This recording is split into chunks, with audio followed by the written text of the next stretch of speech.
Getting started in business is so challenging and it's so much fun, and to stay in business for a long time. But one thing that's back in the closet I want us to consider thinking about is at some point in time, all of us will exit our business. We will sell it or uh, close it, retire, pass it on to someone else, pass away and die.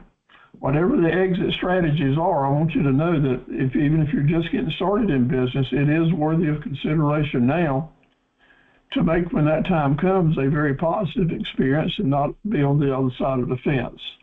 That's our discussions tonight, and I certainly do appreciate you being with us. We're being sponsored by the Small Business Center and its director, Lee Albrighton, in Keston, North Carolina, at Lenore Community College. Lee is a wonderful director, does a good job, and he's looking forward to helping you. His office has just been moved down to the Lenore County Chamber of Commerce building on Queen Street. That's right downtown. And he looks forward to meeting you there and helping you any way he can. So give him a call, set up an appointment. That's 252-560-2509. And get together with Lee, and he'll help you in a lot of different ways. He's ready to go. My name is Steve Carver, and I'm in Dunn, North Carolina. This is my presentation number 1272, and I do thank you for being on board with us tonight. I'm not a lawyer or an accountant, just a fellow been in business for a long time, offering you free advice. And my best advice always is to get a second or third opinion before you make a major decision on something related to your business. I am keeping up with attendance for our classes, and that helps you qualify for your certificates and advancement in the academy. We've got several folks that have perfect attendance already, and certainly do appreciate y'all being with us, and we'll look forward to many more times that we can get together. Just saying hello and appreciation for several of the folks that are working with us in this semester. First time up is Kenzie Roper over in Staley, North Carolina, with her business KR Crafts. Kenzie's doing a great job of promoting her business and moving forward. I checked it out on Facebook today. KR Crafts has got 177 followers with 10 following today. We need to up that to 5,000, and we'll be working on that later on in the series. Alicia Lambert's in Asheboro, not too far away, and her business is called Faith Flowers and Crafts. She's doing a lot of work online, has some great presentations. She's on Facebook with her personal name and her business name. 667 followers, and 911 are actually following her individually, but very few in her business pages. So what we need to get Alicia to do is to move those followers on down to her business pages to give her a better chance to do a lot more business. Rita Sampson, our senior associate, is with us. Edna Jackson over in Tarboro, Master 5 Associates.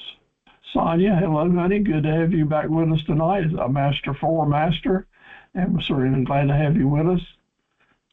Dr. Mary Young, a regular attendee, a Master 3 Associate, and Jennifer DeLeon, Master 3 Associate in Goldsboro. And here's Sherry. Hey, Sherry, glad to have you with us tonight, a Master 3 Associate. And Veronica will probably join us later. It's Veronica Butler from Hope Mills. We're home health care business. David Mays probably join us a little later over in Statesville with his Danny Rabbit Roadside Service. And there's Shannon. Good to have you with us tonight, Shannon, a Master 1 Associate. Johnson Sheffield's been with us pretty much on a regular basis for the last 2 months. However, he is now a grand new grandpa, and he may be paying babysitter tonight, so we just have to wait and see if he comes. Kia Merle in Kenansville has been a regular attendee, as has Chisa Freeman up in Virginia in the active Army, but from Fayetteville. Hope Satcher's over in Murphy, and Kay Kelly is over in Trine. So we got 2 folks from way over in the mountains that are joining us.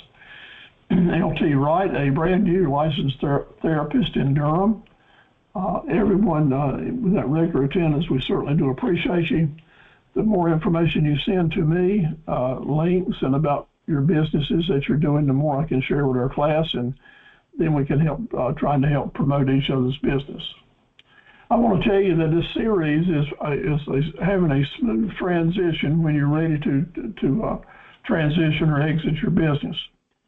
A smooth transition is not going to have to happen without some type of plan, and the better the plan, the better off the transition is going to be.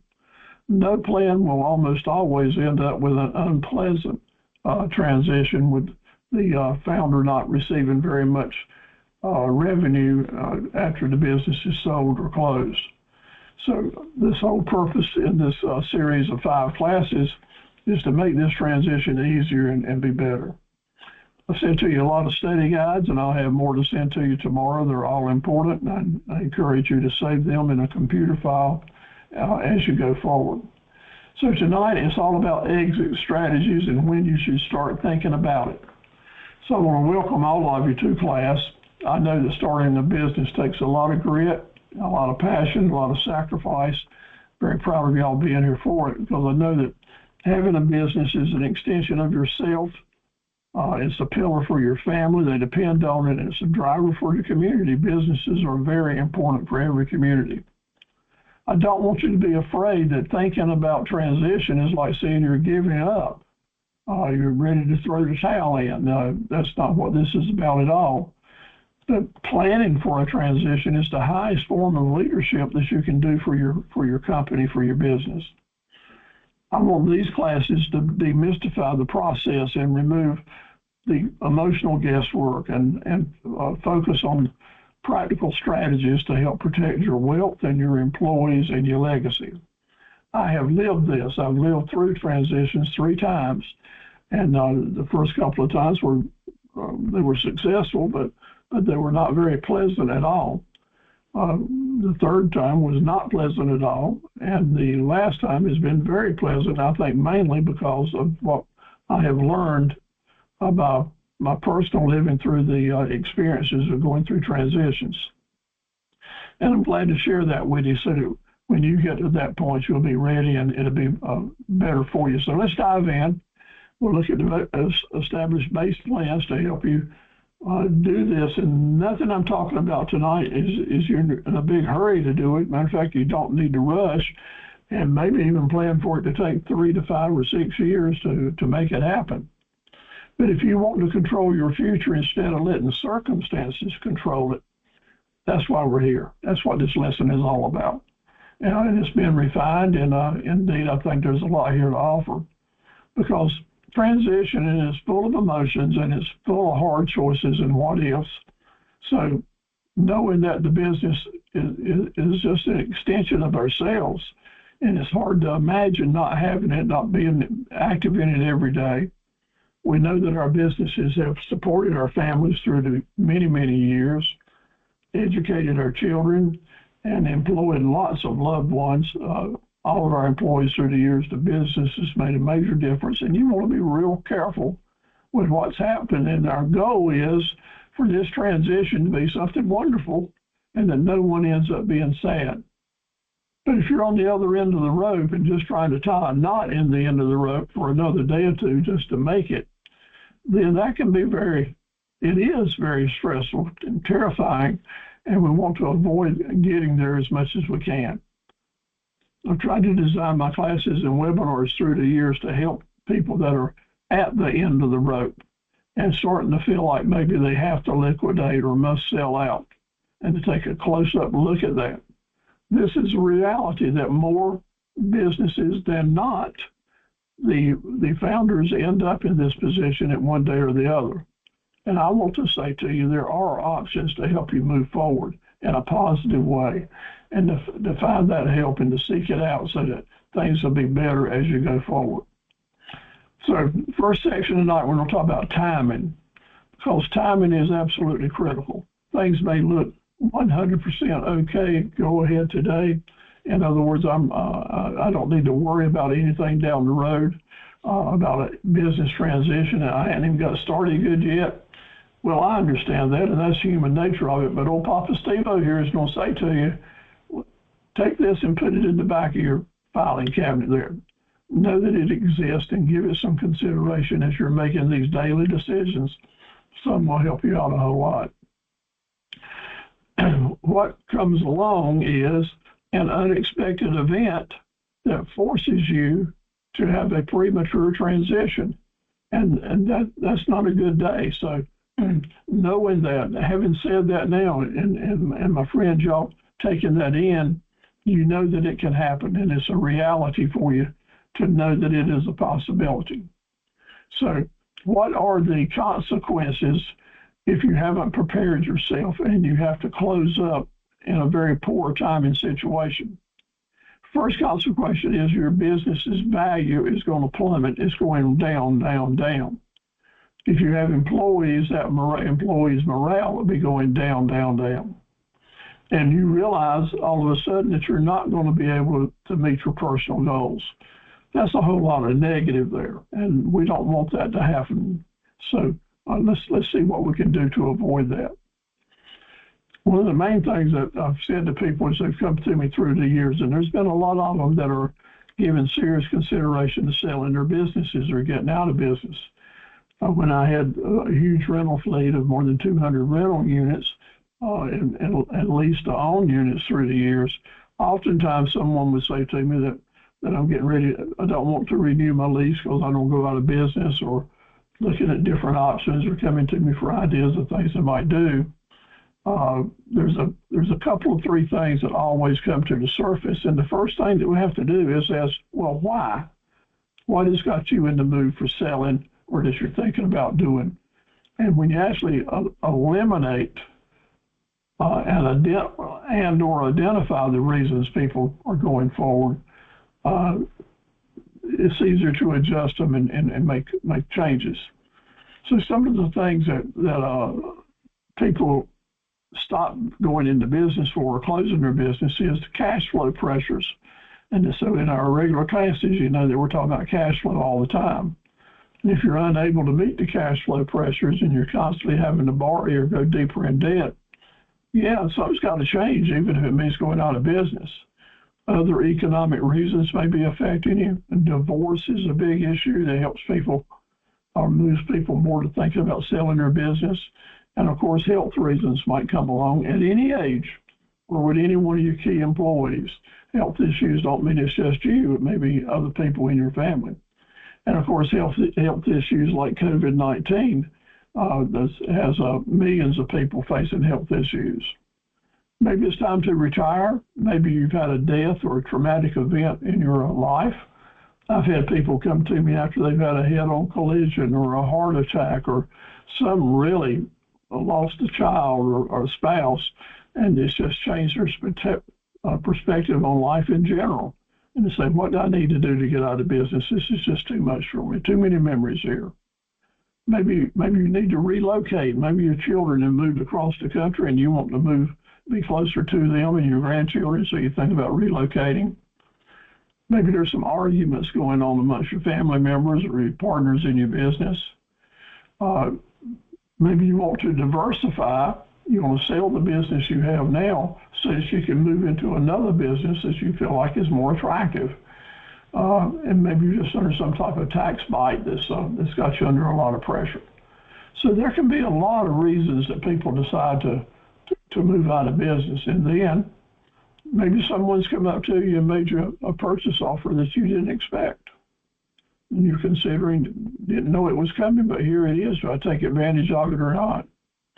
This is a real circumstance, and is one reason you want to do all the things we were talking about last week to make your business look better and be better run better to survive without you being there doing all the work. Maybe you're just having daily struggles, and one reason you might be having daily struggles are maybe you haven't prioritized the things that day that you really need to pay attention to. I like to encourage people to focus on 2 or 3 things and make sure you're managing them well, and if you can, reduce it to 2 things so that you don't have your brain in high gear trying to figure out all these things and putting out all these fires to the point that you're saying to yourself, man, I got all these opportunities, but I'm not getting anywhere. I'm failing. And that puts negative pressure on you, makes you worry and have a lot more anxiety. The way you whip that is you set some priorities and then you stick with them. Maybe you've got some bankruptcy issues that's got your finger on your gas pedal there.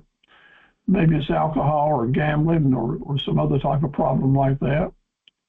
Or maybe you're just bored. Maybe you've got your business under control, it's moving along, but it is a boring thing. You've done it for 66 years and you're just losing interest in it. That's a sad situation, and it happens, and it can be, you can restart your interest in a business with some training and some help. And maybe there's just not a challenge there for you anymore. You got it as far as this can go. You're ready to sell it and go do some things that are challenging you. I realize all these things. I've lived most of them. I know that they're true. And it could just add up to being burnout or no more passion. Maybe the competition is way ahead of you. They're better funded, better thinking. They're doing things better than you are, and you just feel like the competition is too strong for you. And then this thing, you've done everything right, but the landlord loves what you've done, and they've decided not to renew your lease so that they can open up a business like yours in the property. That really hurts, and it really stinks, but it happens. Landlords can be great friends, but sometimes they can put you out of business, and they know it. So that gets back to what kind of planning are you doing in case that happens. And then maybe it's 3 or 4 of these factors all combined, which has got you in a point that you feel like it's time to sell. It's important that you figure these issues out. You just don't lump them into one basket and say to yourself, well, all these things are affecting me. I got a little of this and a little of that.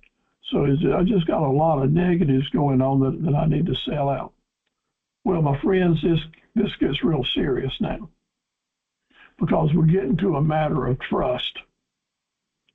And when we're getting ready to sell our business or put it on the market, the matter of trust becomes very, very important because you're going to need a cover story to anyone that's interested in buying it or merging or coming in your business. They want to know why.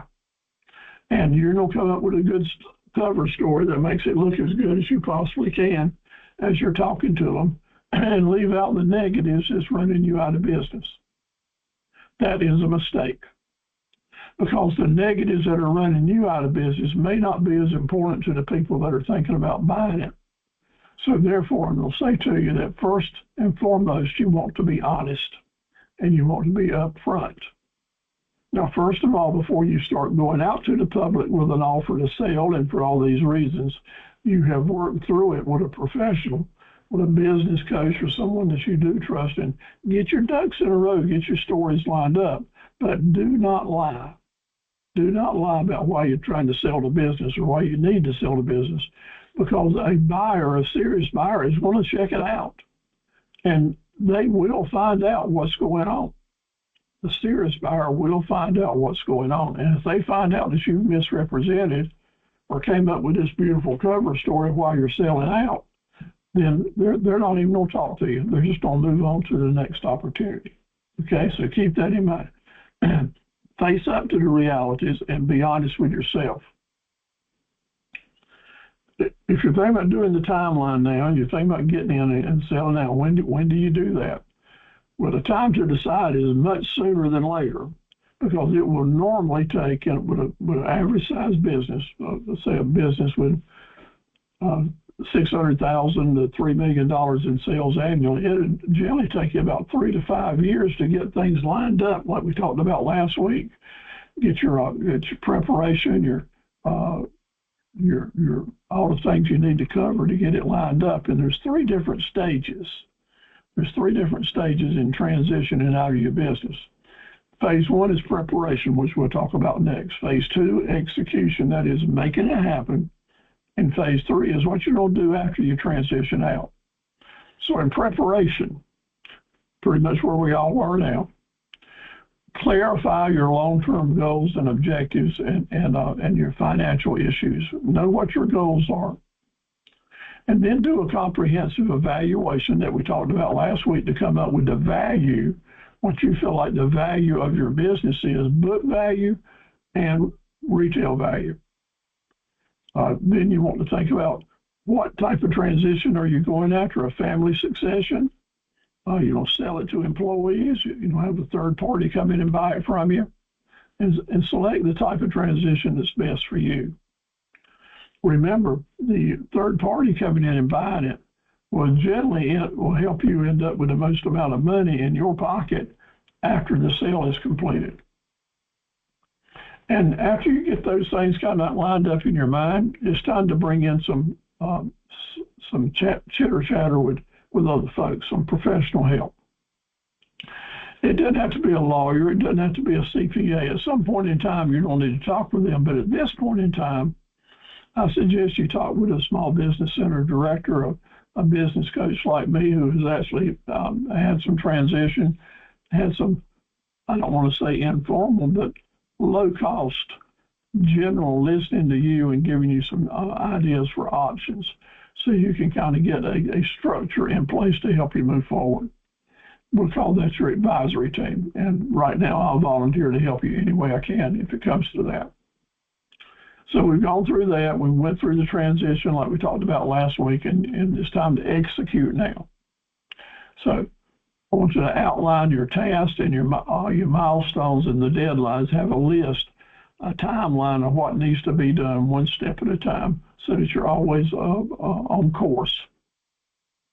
You want to prepare your business and your team for the transition. This is a slow process where no one gets overly excited, but just everyone understands what's going on.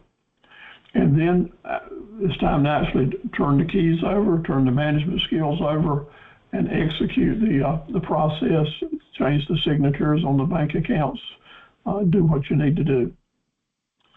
This is a structured operation. It's not something that we don't just fly by night and put it together with a few notes that we make on a notepad.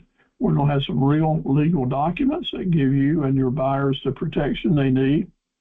But the first legal document that we're going to have before we even go down this path with a third party is you're going to have them signing non-disclosure agreements so that they're not giving away any information about the business or even talking about it to anyone else. Talking to your employee team doesn't need to happen until after you've got your transition in place. This is something that the public don't need to know. Your vendors, your customers don't need to know until there's a plan in place to keep the business alive. That's your goal. You want to live and you want your business to live on, and you want the new owners, the new management team to live on and be very happy and very profitable. So a matter of secrecy and confidentiality is a must to make that happen. So now we're just imagining that we did close our deal out so that the work's not over with. Probably most owners still are involved some way in the old business, either as consulting or has a 6-month or a year transition period that they're helping refine and continue growth. So you want to stay on top of that, maintain your professional interest in making it work out, doing all you can to help the new owners be successful so they can, if they finance the deal, so they can pay you. You want to help them refine operations and strategies, but here is the point. You got to let go. You can't keep running the business after you've sold it. That's why it was important to have that training up front. So on day one, when the transition is complete, if you just checked out, got on an airplane and went away, the business would still be able to make it. But a whole lot better scenario is don't check out, stay there, make a little money with the new owners, help them hold on to the old customers, and you're both are going to be a lot better off. Your customers, the employees, the people you've loved, and your customers. Now, I said that all in a hurry here in about 30 minutes, but the bottom line is it don't happen that easily. I can say it in a hurry, but there's some sweat to be sweat and some work to be done. The most important tip I can give you here is you got to know that there's going to be a lot of stress involved, a lot of questions without answers. So flexibility is a major key and a positive attitude. So just know that things aren't going to work on a certain timetable. I want you to have that timetable and have a good idea and try to stay there, but don't be surprised if there's delays. People will want to do more due diligence work. They'll want to talk to somebody else or weigh some other odds or maybe get their financing lined up. All of this stuff may cause a delay. Think about what the contingencies are when you're negotiating the time in here. How much flexibility are you going to give the buyers? before they have to come through with making the payments or making a decision, because as long as they're holding you up, that means you're not going to be talking to some other buyer unless you've done it very discreetly. So the transition plan that we started with will need updating every week. That's just the plan. You go back to it, you check your progress, those dates you set up in advance, you see how you're coming along, because when you change one date high on the list, it may change things that have to happen later on. You need to be aware of that so you're not caught up with surprises. The three major factors related to timing are really important. Again, that personal preparedness. Are you emotionally ready to give up the leadership? Are you emotionally ready to not go through the daily operations that you've been doing for years? And your personal timeline, now that you're not doing that, what are you going to do? So we use those words, future aspirations. If you're not doing this today, what would you like to be doing, and how are you going to get to that point? Again, that's where some classes might come in, or counseling, or options. I have a lot of folks that attend my classes through the years that are at this point. They've just retired for one reason or another, and now, what am I going to do next? I like entrepreneurship. What's next? Time and preparedness is, did you have your financial documents and everything ready to turn over to the new folks? Sometimes it takes several years to get this ready to transition. Have you addressed the major challenges or weaknesses? Have you listed them down and let those become priorities for you? Very important to do. And do you have a good idea of what your successors' leadership roles are going to be? And have you talked with them, or maybe ask them, can you help them any way, or where they feel like their weaknesses may be, and make suggestions, and not tell them what to do, but let them know that maybe you have some suggestions of someone they can talk to or bring in to give them good counseling information to help move their business to the next step. Again, that's where folks like me or the small business centers might provide that service, give good advice without any money having to be spent. Knowing when to sell, knowing when to pull the trigger, and let's move forward with this transition. There's a little thing here called market conditions that will have a huge impact. Maybe you're in a health issue and you don't have flexibility for a timeline. You got to move it forward, but you got to think about market conditions, knowing that if market conditions are really good, the chances of you selling the business for more money are better. But if market conditions are really bad or nervous or in a downturn, your business value is going to suffer. We all experienced that during COVID. People had to basically sell their businesses for whatever they could get out of, or get out of debt, or give it away to be able to walk away from it because they were losing so much money. Things happen like that. That's why something may happen 5 years down the road, and it's important for you to know these things so that you can keep your financial records clear and understandable, and know that there's a possible rainy day coming, and you have some reserve money, plus you have some reserve plans to help you in case things happen. What you don't want to do is to feel like you got to rush to sell your business because economic times are showing a downward indicator. That's not no end well. If things are looking bad, the buyers are not really excited about paying more money, if any, to buy a new small business. There's going to be some legal and financial issues that we have to deal with, always. So the buy-sell agreements are real. And those documents play into a lot of factors in your personal life. Your buy-sell documents don't have to be so complicated that you have to pay hundreds or thousands of dollars to have them prepared. The initial documents, as we talked about back in the class 1, are not that difficult to write up, but you want to make sure you got all your T's crossed and your I's dotted. But I can help you with that, covering the basics. It's basically a promissory note if you're going to be financing it, or it spells out what is going to happen and covering all the details and contingencies that you can. as you're coming up with your buy-sell agreement. But having a good agreement makes things go smoother because it keeps from having a lot of arguments during the process. And then that's the business documents, but then you got your personal documents. As you change your securities and your assets in your personal life and pull out what was there for your business in the past, then you need to think about having your will, your last will and testament, and any trust documents you got for dependents, issues.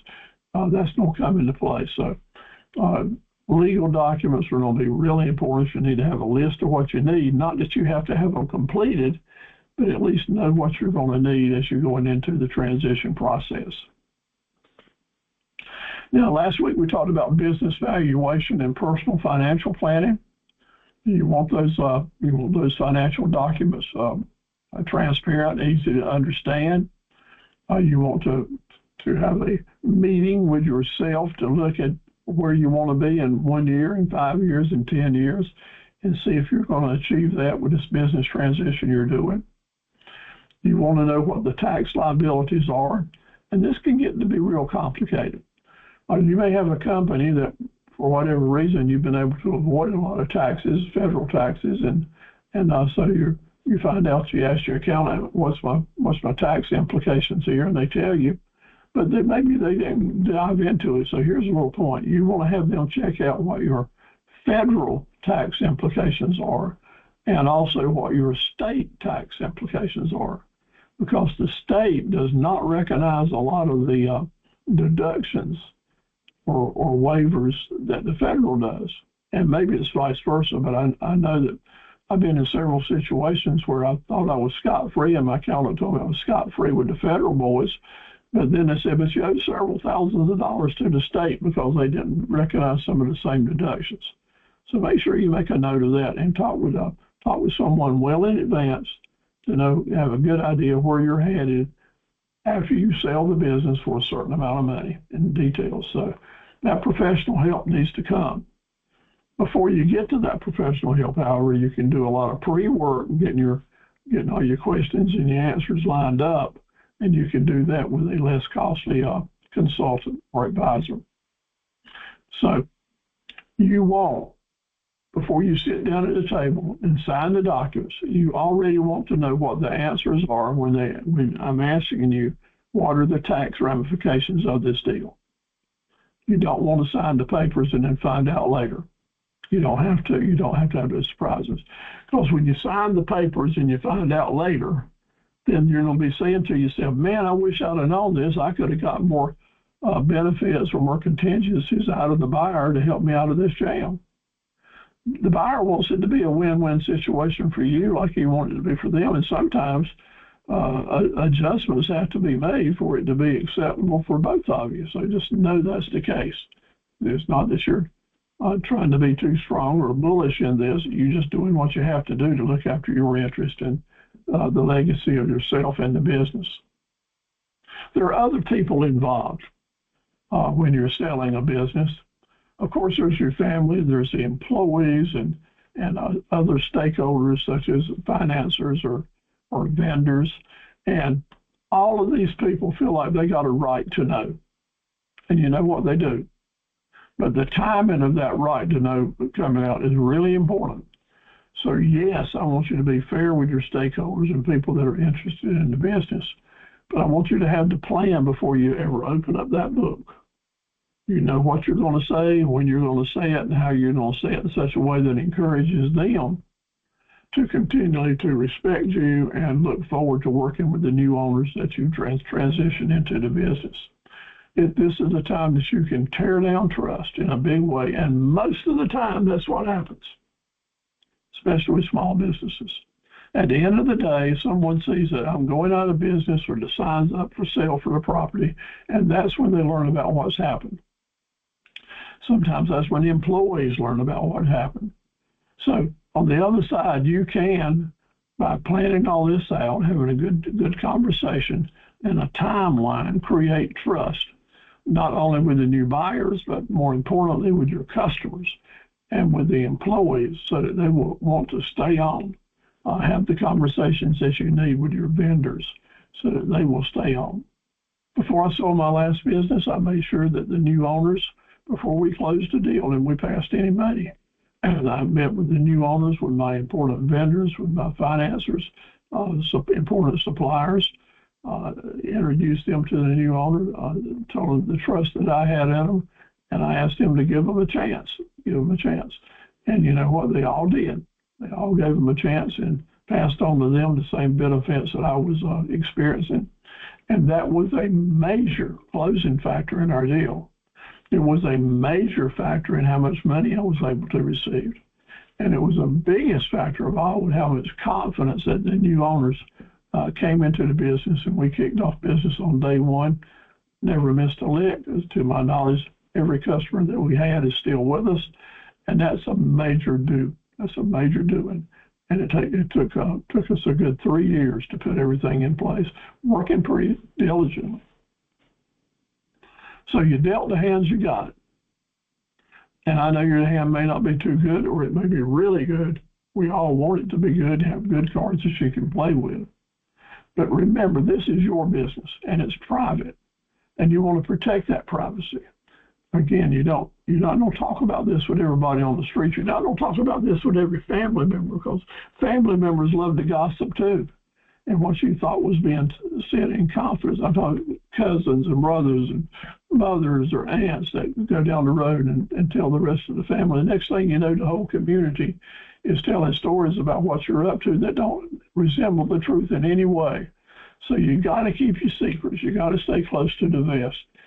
Even if you love to talk and share things with people, confidentiality is a major player here. So let's talk about the takeoffs that we'll want to talk about in this lesson tonight. And I do appreciate y'all being with us. It's so good to have you all.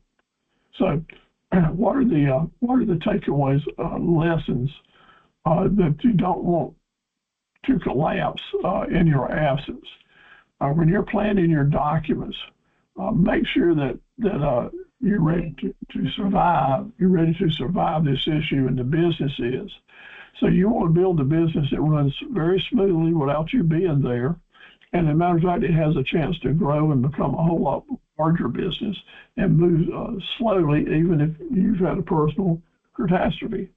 That's what the new buyer is looking for, and that's what they need to feel good about. If you're coming across with the image that you're at the end of your rope and you're just trying to get someone else to hang on to the end of a bad rope, it's probably not going to work really well. So before you step back, before you decide to sell in a negative situation, and make sure you understand the landscape that's around you. You just don't take a little information here and there and say, oh man, I'm going to throw the towel in. That's not what you want to do. You want to figure out a way to navigate this situation you're in and end up in a better place so you can push through it. Now, I'll send you an email tomorrow that talks about this exactly, because there may be someone in the room here that's thinking about throwing the towel in. I don't know that, but I'll try to give you some encouragement in a letter. There's always tomorrow. The sun's going to come up, and let's figure out, if you want to stay in business, how you can go about doing it. So look for clarity, look for strength, take time to pray and to meditate and reflect on it. Sometimes answers will come to you from unexpected places. Find a way to renew some more endurance to hang in there and look for those honest assessments so you can evaluate your business honestly. Sometimes we're so involved in our business, looking at the trees right up in our face, that we really can't see the forest just outside our vision. Second opinions and other people looking at it from 30,000 feet up might see things that really make a major difference for you, and you need to give yourself a chance to see if that exists in your situation. Short-term turmoil can get you upside down with stress and such as that. Family members raising hell at you for one reason or another, be it personal issues or drug issues or family crises, which happens with everyone. So cash flow may be headed the wrong way or in the wrong direction. So we've just got to figure out how to stop this and make it happen. These are regular business management techniques and goals, and they will work for you if you give them a chance. Just don't throw the towel in without giving yourself a chance. And seek support. I know it's personal. I know this business issues are personal. It's your name on the line, your assets are on the line, but there are people that will do their very best to help you and to give you good advice. Sometimes that advice isn't what you want to hear, but indeed, if it's coming to you from a good heart, a good soul, a good place, it's worth listening to. The final decision is going to be yours. And I'll tell you right now, through the years, I've been to my very trusted and accountant that I love, and through the years, probably as many as 4 times during a 60-year period, in one type of crisis or another. And he basically said, Steve, I don't see an end to this. You just need to go ahead and make plans to sell out or to close up and take your assets and go somewhere else, start something new. Well, that's what bean counters do. That's what accountants do. That's what CPAs do. That's what bookkeepers do. They count the beans. So here's a word of caution.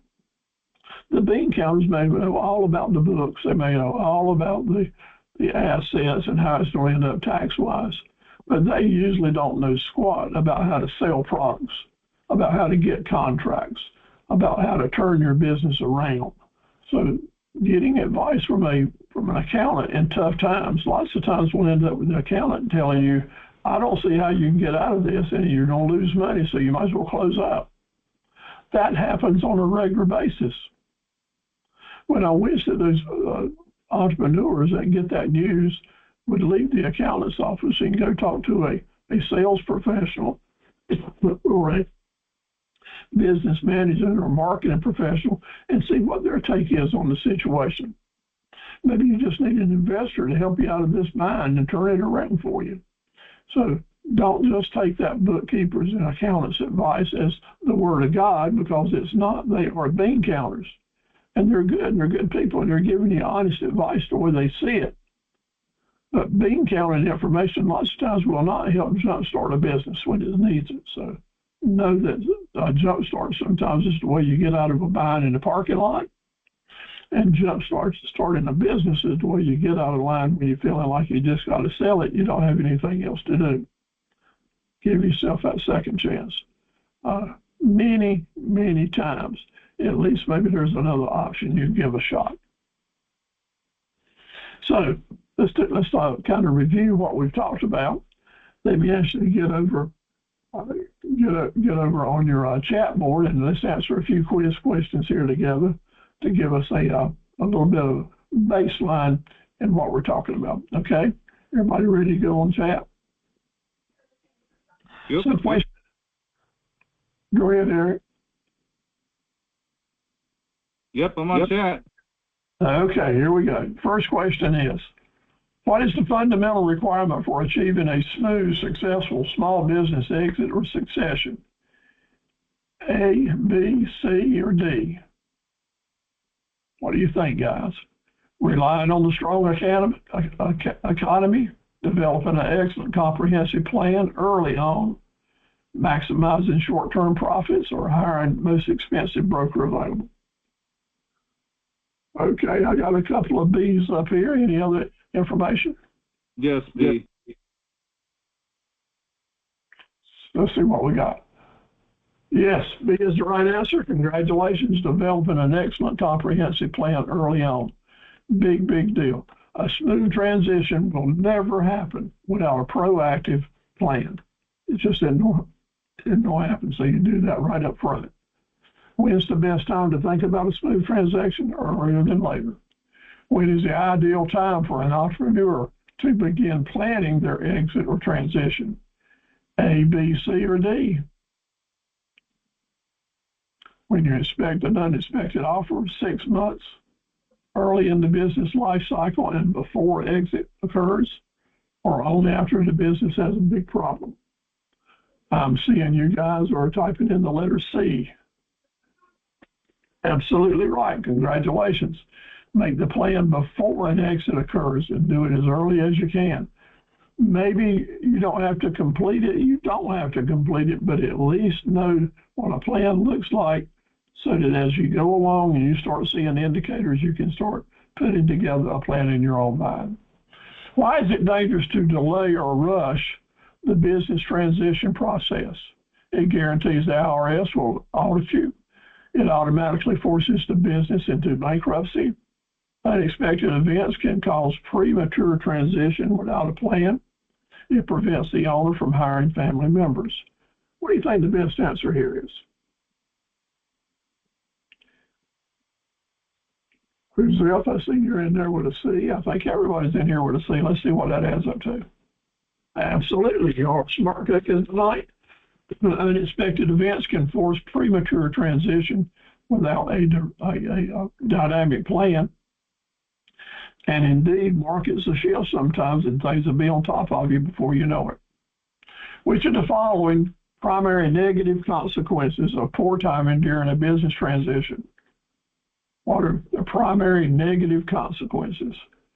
Reduced business value, morale, and personal goals, increased taxes, permanent loss of intellectual property rights, brand new utility bills that you didn't expect. How about some answers over here? Got some A's coming in. Thank you very much. Let's see what it looks like. Yes, indeed. Answer is yes. Reduced value, a lower employee morale, and unfulfilled goals. Poor timing impacts company valuation, workplace culture, and your ability to end up with the goals that you wanted. In other words, those targets just go out the window if you don't get your timing right. Number 5, what is the primary takeaway lesson regarding the founder's daily relationship with their business operations?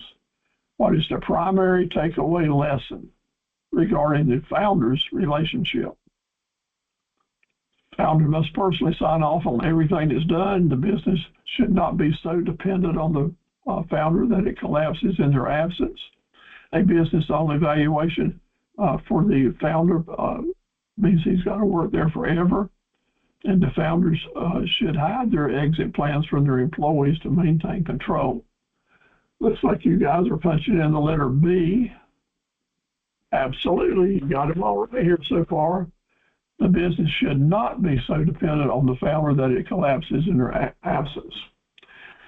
Eric, Shannon, Sherry, all of you, Sonia especially, Kia, for you to have a significant business that you can sell one day, the key to that, being able to sell it for a significant price tag, is that this business is going to run and be okay without you being there making all the decisions.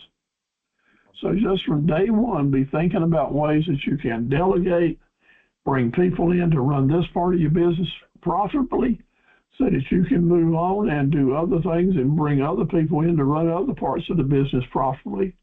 In the long term, the more and better you are at delegating, the more the business value will be, the more people that will be there to help you carry the load until a point that indeed you're able to enjoy owning an asset more so than not enjoying owning a job that's working you to death. Okay? Number 5. What is the key benefit of building a business that runs smoothly without the founder's involvement? Back on the same subject, aren't we? Eliminates the need for corporate taxes, increases overall value of the business, allows business to bypass licensing laws. It guarantees that family members will never disagree. Well, that's a fairly easy one. What do y'all think the answer to that one is? I'm seeing some B's being typed in, and that's the correct answer. Way to go. The owner don't have to be involved in the whole deal. The overall value of the business is higher, and it ensures continuity if and when you sell it. Good lesson to remember. Number 7, why do ownership transitions often trigger intense emotions and hard choices for the founders? Now we're getting real personal here, and this is just the way it is. We can't do anything about this. It's just going to happen. It's happened with me several times, and I see it happen with everybody that's been in business a while and they sell it. Why does it trigger emotional investments? A, because the business is our co-assets with no personal meaning, because the business has often supported our family, educated our children, and employed many loved ones, because transitions always require complete liquidation of assets, and because the government mandates that emotional counseling be come in after you sell your business. What do you got for an answer over here, class? There it is, B, because we love this business. It's part of us. It's supported our family and educated our children, and this is touched out with all of our loved ones. That's why it's emotional. That's why it's a hard choice, and that's the greater reason that we should give it serious thought and have our plans in line in case we have to go this route, or when we have to go this route. Number 8, which of the following should be a core focus area when going forward with an exit plan? Keeping all the transition thoughts secret, building a strong professional advisory team, making decisions purely on short-term emotions, making a market crisis, waiting for a market crisis to come along before we decide to plan, before we decide to sell. Answers, what do you think, guys? I'm getting some B's over here. Let's see what that goes for. Absolutely right. B is the right answer. Even now, even today, you might be saying to yourself, I agree with that. There's nothing wrong with what we're saying tonight, and I should have in my mind a professional advisory team. And the good news is, because you're attending webinars and seminars, you can say, well, I know old Steve will help me, and I know that Lee Atwood or any other small business center director, so you've already got 2 people that can help you on your advisory team, and other people that you trust, and you hadn't hired a soul yet. So be thinking about that. Who can you talk to? Now, the little tip is, don't wait till the last minute to talk about them. Whenever you're in a conversation, you might ask questions that are related to, what do you think my best choice is, or what would your advice be on selling out? I want to say to you tonight, as I said to someone earlier today, starting a new business, or having it in the back of your mind, hey, I'm going to work hard in this business, I'm going to grow it so I can give it to someone one day, so I can give it to my child, give it to my daughter, give it to my wife. That is bad thinking in my point of view. Yes, it's sweet. Yes, it's emotional. Yes, it is a godly thing to think about.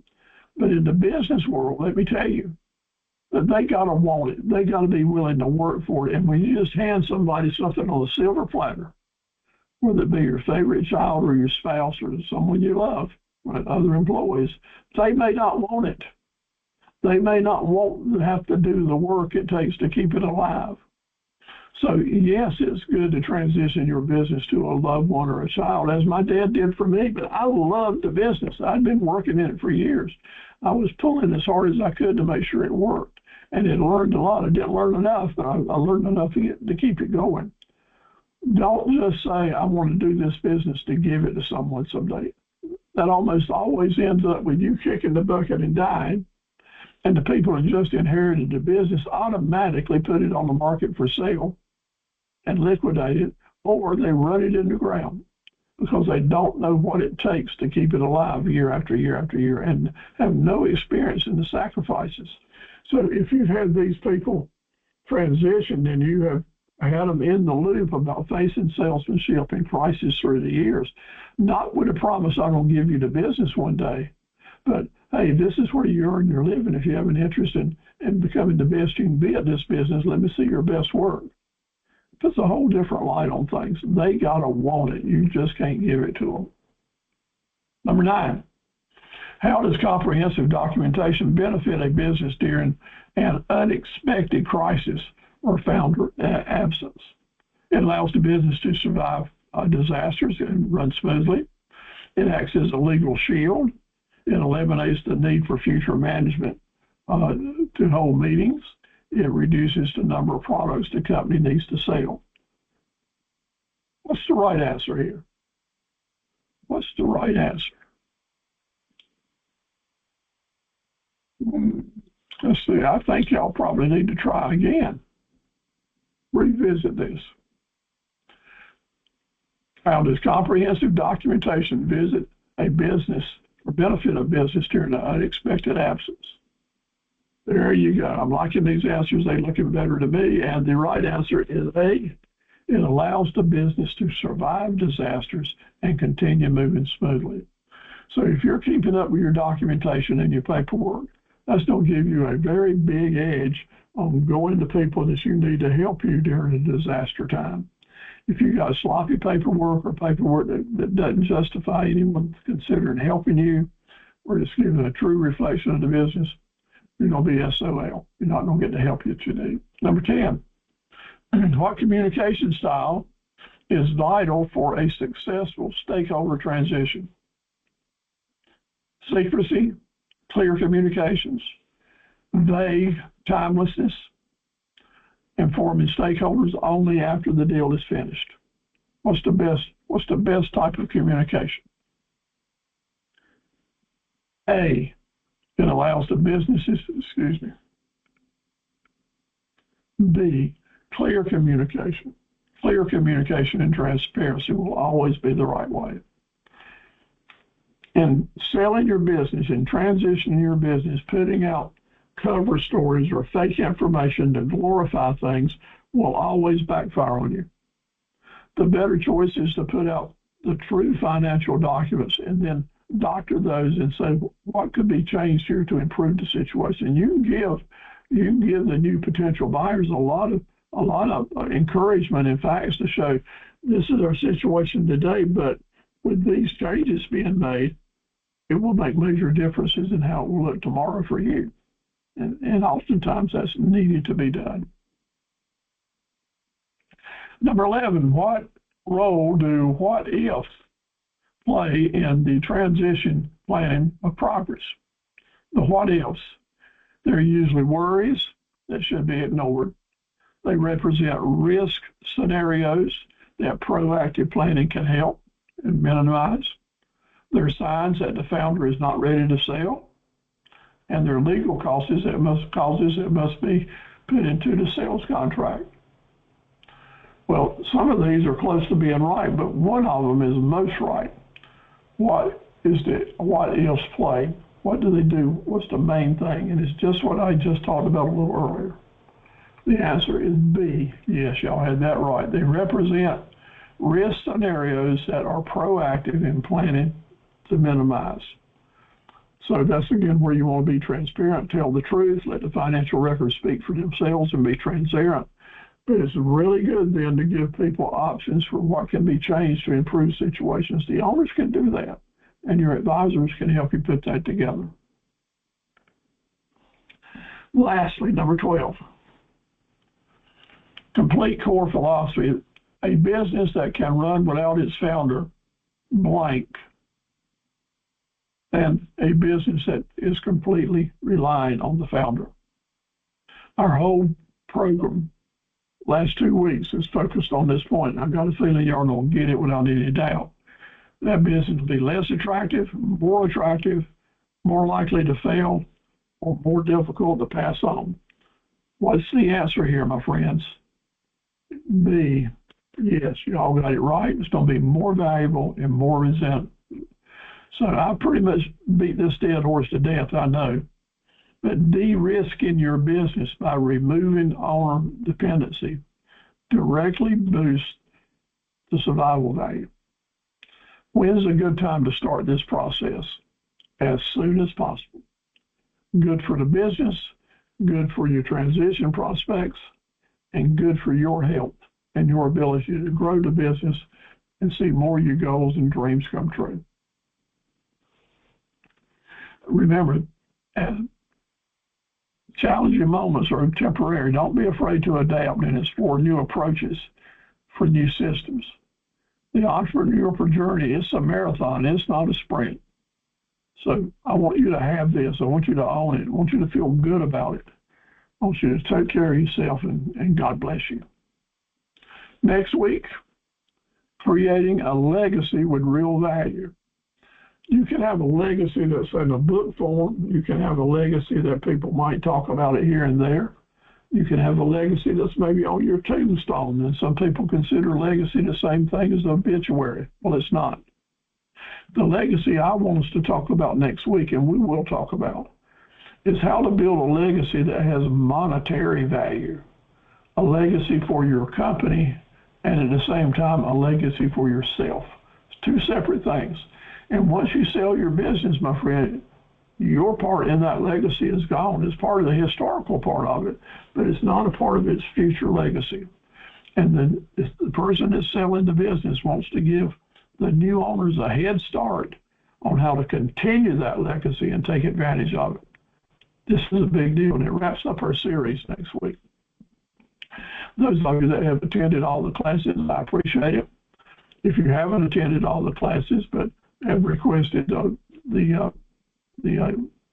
study guides and homework and the videos and do all the homework, let me know that's what your intentions are. Then maybe you can qualify for advancement in the academy as well. We've got some flexibility here. I do really appreciate it. As before, let me say there's a greatness in you. You can achieve incredible, great things. Let's work together to bring your visions to life. Remember, we alone can do so little, but together we can all do so much. And it's indeed a pleasure to work with you, and I do appreciate it. So let me say to you, thank you so much. Let's have some conversation. Any questions about what we talked about tonight? I just want to thank you personally. I'm on the phone, but I just want to thank you personally, and I look forward to some of the videos so I can also see some of the comments. Maybe somebody made some comments that were on there, and I just appreciate you so much. I've always have. Thank you for supporting small businesses and giving it back to all businesses based upon your long history of being in business. We really appreciate you, Steve. You're such a great person. Thank you so much. Your legacy is giving back to being in business, but also giving back to small businesses. You mean so much to us. We thank you so much. Well, thank you, Sonia. And it's back at you. Y'all mean so much to me as well. You're the highlights of my life and make every day kind of exciting, so thanks so much. Steph, how are you coming along with your acquisitions over in the Henderson area? Hi, Steve. I was busy for a few days with my wife. She has her classes in Chicago, so we traveled there. So there has been not much in progress, but I have get in touch to other potential sellers. So I am in process of getting or collecting information from them. So I will let you know. And the authorities which you suggested to me to contact with, I had contacted with them, and I have collected the information from them as well. So we are also reviewing the process, the information, and if there would be anything, definitely I will get in touch with you. Sounds great. Well, in those type of properties, you have to make sure you got all your bases covered, no doubt. There's a lot at stake. Yeah, thank you very much. You have been very helpful, and I must say thanks a lot. Thank you. Did y'all have a pleasant trip to Chicago? Was it a good visit? Yeah, it was a good visit, and it was a bit, the temperature were, on lower side. It was like not as we have here in North Carolina. So it was all good there. Thank you very much. You as well. Take care. Okay, Shannon, Sherry, Edna, any comments? Just good information. I mean, it's definitely makes you think about things. That's good. That's all we can do is kind of get our thoughts in line. I appreciate it, and I hope you have a great week, and we'll see you next week. Yep. Very good. I agree with Shannon. I enjoyed class as always. Thank you so much, Sharon. Give your mother my best regards. And Edna, I hope things are going well with you this week.